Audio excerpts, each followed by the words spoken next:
या माधवे माधवती विधातुं श्रीमत्त्वमाधातुमकिञ्चनेऽपि पूर्वं भृगोः सागरतश्च पश्चात् आविर्वभौतां प्रणमामि लक्ष्मीम् या ब्रह्मवक्त्राम्बुजतो बभूव वीणाकराश्वेतसरोजशोभा श्रीशारदा मानसकेलिचुञ्चुः सरस्वतीं तां प्रणमामि भक्त्या। नमस्काराः। भवन्तः गतकक्षायां करणानां विषये ज्ञातवन्तः यत् तेषां प्रवृत्तौ किं कारणं भवति। तत् स्पष्टं वर्तते। पुरुषार्थ एव हेतुः, अन्यत् किमपि कारणं तत्र नास्ति इति। अग्रे ईश्वरकृष्णेन करणानामेव विषये इतोपि व्याख्यानं क्रियते। तत्र तेन कथ्यते एतेषां करणानां विभागः कथं, पुनश्च एतेषां कार्यं कतिविधं। तर्हि अग्रे कारिकायां भवन्तः पश्यन्तु किं कथितं।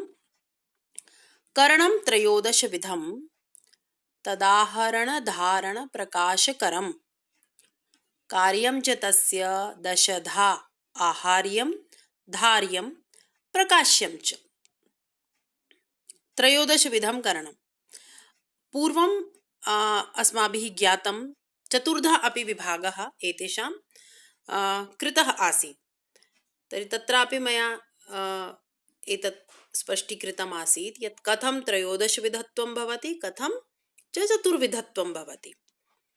अत्र पृथक् पृथक् समेषां गणना कृता, अतः त्रयोदशविधं। तत्र इन्द्रियाणि 11, पुनश्च बुद्धिः अहङ्कारश्च, एवं कृत्वा त्रयोदशप्रकारकं करणं भवति। तर्हि आदौ तु भवन्तः अन्वयं पश्यन्तु किं कथ्यते। करणं त्रयोदशविधं तत् आहरण धारण प्रकाशकरम् अस्ति इति। तस्य च आहार्यं धार्यं प्रकाश्यं च कार्यं दशधा भवति। करणं नाम कारकविशेषः। त्रयोदशविधम्। अत्र पश्यन्तु प्रथमः प्रश्नः, करणं किं? तर्हि उत्तरं प्रदत्तं कारकविशेषः। द्वितीयः प्रश्नः, करणं कतिविधं? तर्हि उत्तरं प्राप्यते त्रयोदशविधं करणम् इति। तस्य विवरणं जानन्ति। इन्द्रियाणि 11, बुद्धिः अहङ्कारश्चेति त्रयोदशप्रकारकम् इति। तस्य व्यापारावेशमाह, व्यापाराश्रयत्वं किं? तस्मिन् कारणं वर्तते। तृतीयः प्रश्नः भवति कारकत्वं कदा? इदानीं मया उक्तं यथा करणं किं, तर्हि कारकविशेषः। तर्हि झटिति जिज्ञासा जायते, कारकत्वं कदा भवति? तर्हि व्यापारावेशं विना कारकत्वं न भवति। अर्थात् व्यापाराश्रयत्वं। व्यापारः नाम क्रिया, आवेशः नाम आश्रयः। व्यापाराश्रयत्वं विना करणानां कारकत्वं भवितुं नार्हति। अतः व्यापाराश्रयत्वं कथ्यते। किम्? आहरणकरं, धारणकरं, प्रकाशकरञ्च। आहरणं नाम ग्रहणं, धारणं नाम प्राणादिव्यापारेण शरीरधारणम्। अस्मिन् विषये इदानीम् अग्रे इतोपि सूचयामि। प्रकाशकरम् अर्थात् विषयाणां प्रकाशनं, ज्ञानेन्द्रियाणाम् एतत् कार्यम्। अत्र एतदपि ज्ञातव्यं यत् प्रत्येकमेव न आहरणकरं, न धारणकरं, नापि प्रकाशकरम्, किन्तु यत् क्रियाकरणयोग्यत्वं यस्य तस्य तत् क्रियाकरत्वं विज्ञेयम्। अर्थात् यत्र यादृशी योग्यता वर्तते, चक्षुरिन्द्रिये भिन्नप्रकारकं योग्यत्वं वर्तते, श्रोत्रेन्द्रिये भिन्नप्रकारकत्वं, तथैव उपस्थेन्द्रिये भिन्नप्रकारकत्वम्। अतः एतद् मया विशेषरूपेण कथितं यत् प्रत्येकम् अपि आहरणकरं न, प्रत्येकमपि धारणकरं न प्रकाशकरं, भिन्नं भिन्नम् एतेषां कार्यं वर्तते। कथमिति? कर्मेन्द्रियाणि वागादीनि आहरन्ति, व्याप्नुवन्ति, गृह्णन्ति इत्यर्थः। अर्थात् एतत् आहरणं केषां कार्यं? कर्मेन्द्रियाणां। धारणं बुद्धि अहंकार मनसाञ्च कार्यं। बुद्धि अहंकार मनांसि स्ववृत्त्या प्राणादिलक्षणया शरीरं धारयन्ति। अतः एतत् धारणं तेषां कार्यं। पुनश्च बुद्धीन्द्रियाणां कार्यं विषयाणां प्रकाशनम्। इदानीं पूर्वम् अत्र एकः विषयः पूर्णः भवति। अतः अस्मिन् विषये चर्चां समापयामः। तर्हि एकं चित्रं प्रदर्शयामि। अत्र पश्यन्तु, किं किम् उक्तं? त्रयोदशविधं करणं, कर्मेन्द्रियाणि, ज्ञानेन्द्रियाणि, अंतःकरणत्रयं, बुद्धि अहंकार मनः। एवं एतेषां कार्यं किं? कर्मेन्द्रियाणां कार्यं आहरणं, ज्ञानेन्द्रियाणां कार्यं प्रकाशनं, त्रिविध अंतःकरणानां कार्यं धारणम् इति। एतावत् स्पष्टं भवति। इदानीम् एतेषां कार्यम् इतोपि अहं किञ्चित् विवृणोमि। अत्र पश्यन्तु, यथा आहरणम् अर्थात् ग्रहणम् इति। इदानीं ज्ञातं कर्मेन्द्रियाणां कार्यम् आहरणम्। अत्र स्पष्टरूपेण सर्वं लिखितं वर्तते, भवन्तः पश्यन्तु। वाक्, पाणिः, पादः, पायुः, उपस्थः, एवं पञ्चकर्मेन्द्रियाणि भवन्ति इति तु भवन्तः इदानीं पर्यन्तं सम्यक्तया स्मरणं कृतवन्तः इति चिन्तयामि। अत्र पश्यन्तु, वागीन्द्रियं किं करोति? उच्चारणात्मिकया क्रियया स्वविषयं शब्दं गृह्णाति। वचनम् एतस्य कार्यम्, एतस्य विषयम्, अतः तं विषयं गृह्णाति। पाणिः अत्र एतत् कर्मेन्द्रियं किं करोति? अंजलिप्रसारणरूपक्रियात्मकेन व्यापारेण आदानस्वरूपं स्वविषयं गृह्णाति। अत्र आदानम् एतस्य व्यापारः, अतः तं विषयं गृह्णाति। पादविषये कथितं गमनात्मिकया स्वक्रियया भ्रमणात्मकं विषयं व्याप्नोति, गृह्णाति। पायुरिन्द्रिय स्वक्रियया पुरुषोत्सर्गरूपं मलोत्सर्गरूपं स्वविषयं व्याप्नोति। उपस्थेन्द्रियं किं करोति? स्वक्रियया आनन्देन सुरतजन्यं कामं व्याप्नोति। तर्हि एवं भिन्नं भिन्नं एतेषां वृत्तिः व्यापारः जायते इति। इतोपि पश्यन्तु, अत्र बुद्धीन्द्रियाणि विषयान् प्रकाशयन्ति। तर्हि भवन्तः जानन्ति, श्रोत्रं, त्वक्, चक्षुः, रसना, घ्राणञ्च। एतेषां विषयाः के? शब्द, स्पर्श, रूप, रस, गन्धः। तर्हि शब्द, स्पर्श, रूप, रस, गन्ध, रूप, ज्ञानं प्रकाशयन्ति बुद्धीन्द्रियाणि इति। एतावत् स्पष्टं भवति। अग्रे पश्यन्तु, धारणं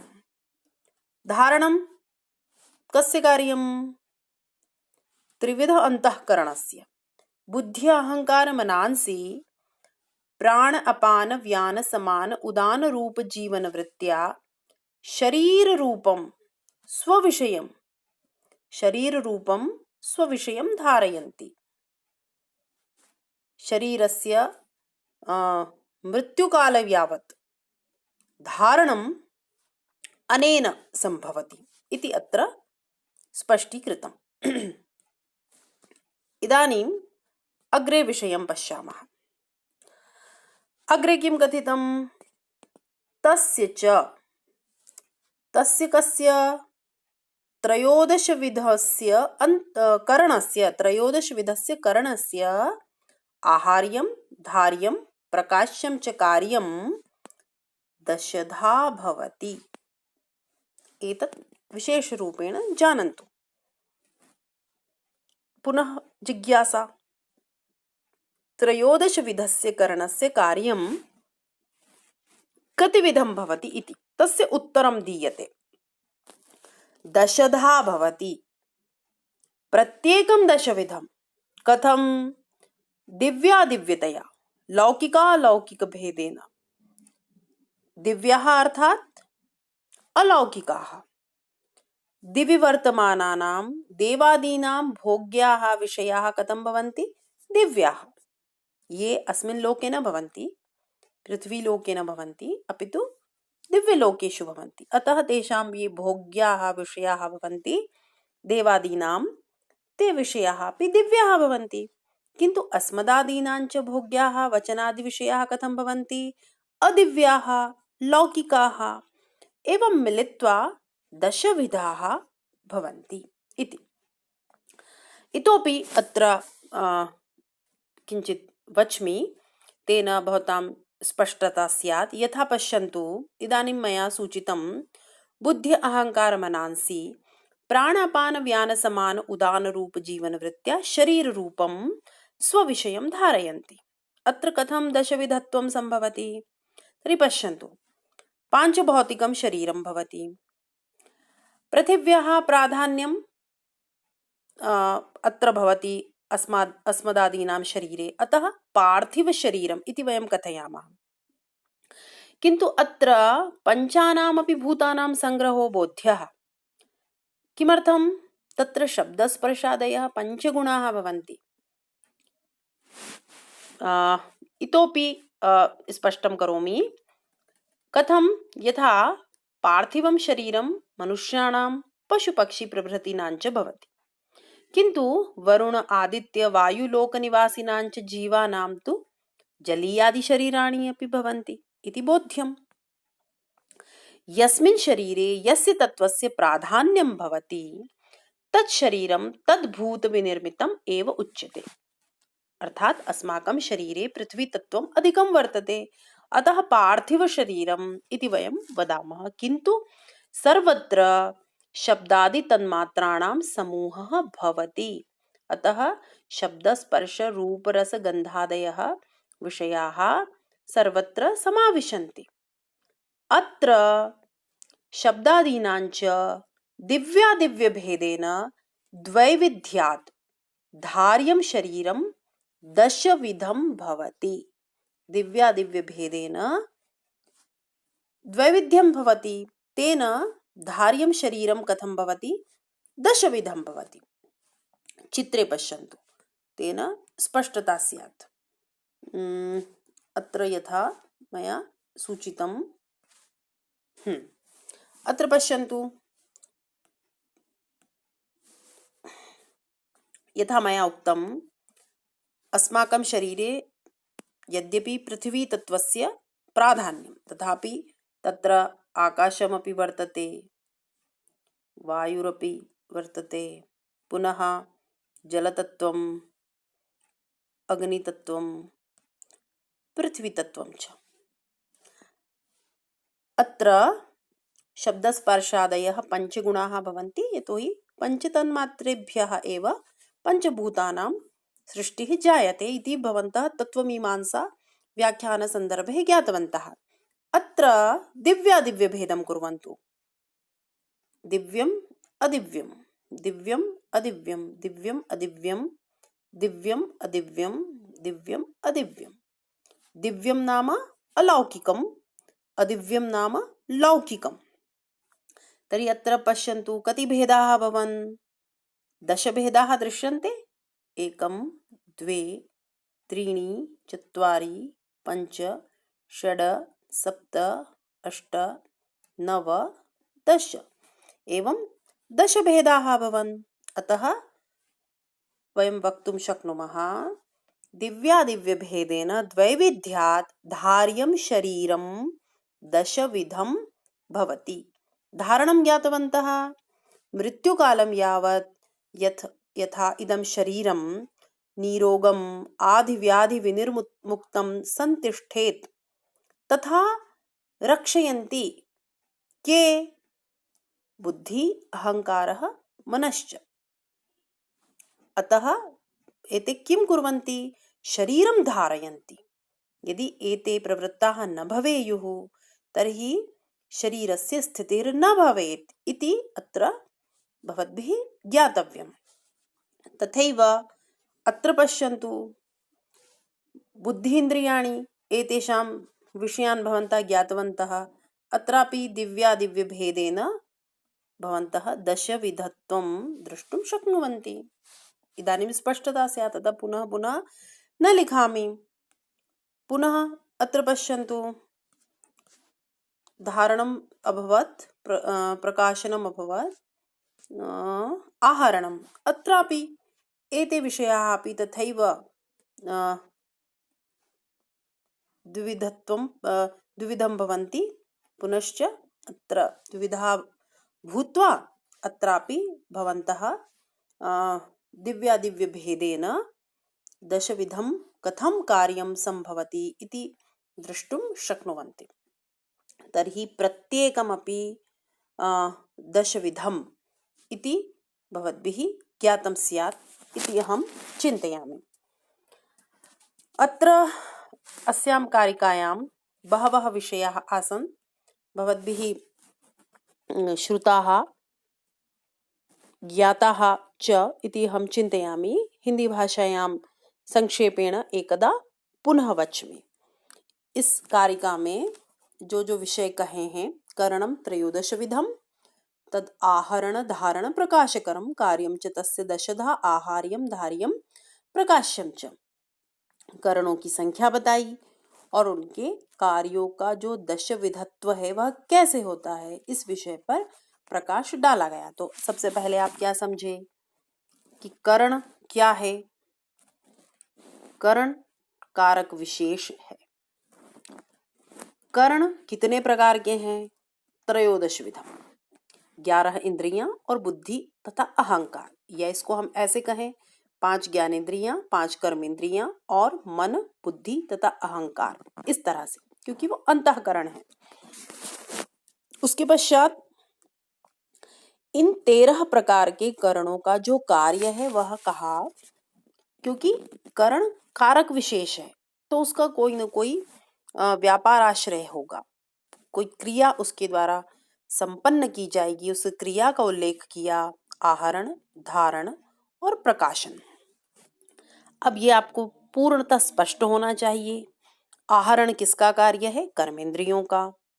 धारण किसका कार्य है? अंतःकरण का, मन, बुद्धि और अहंकार का।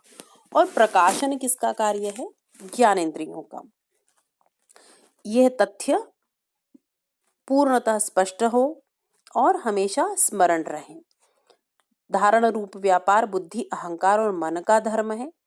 प्राण, अपान, समान, उदान, व्यान, इन वायु के द्वारा शरीर को ये धारण करते हैं।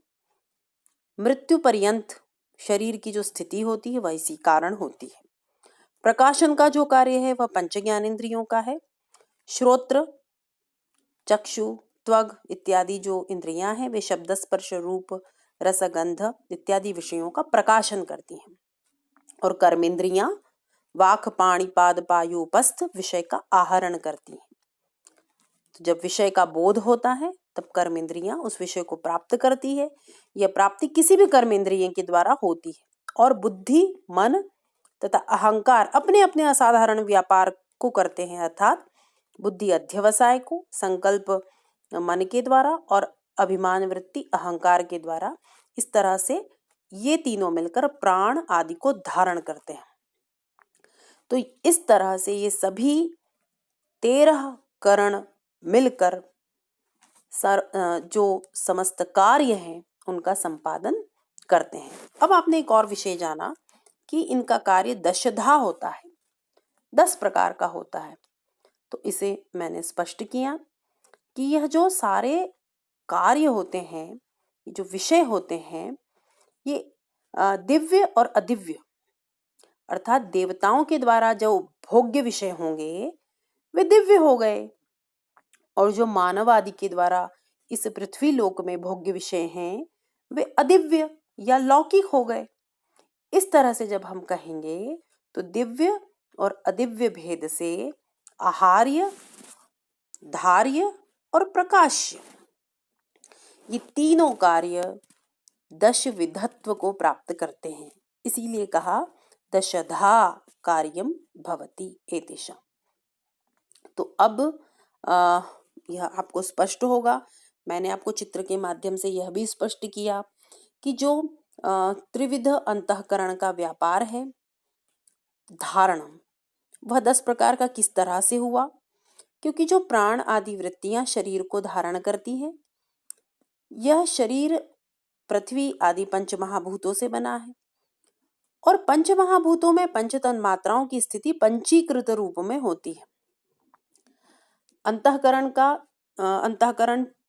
त्रय का जो कार्य है वह है धारण। अब इसमें यह जो शब्द स्पर्श रूप रस गंध इत्यादि विषय हुए ये पंच हैं।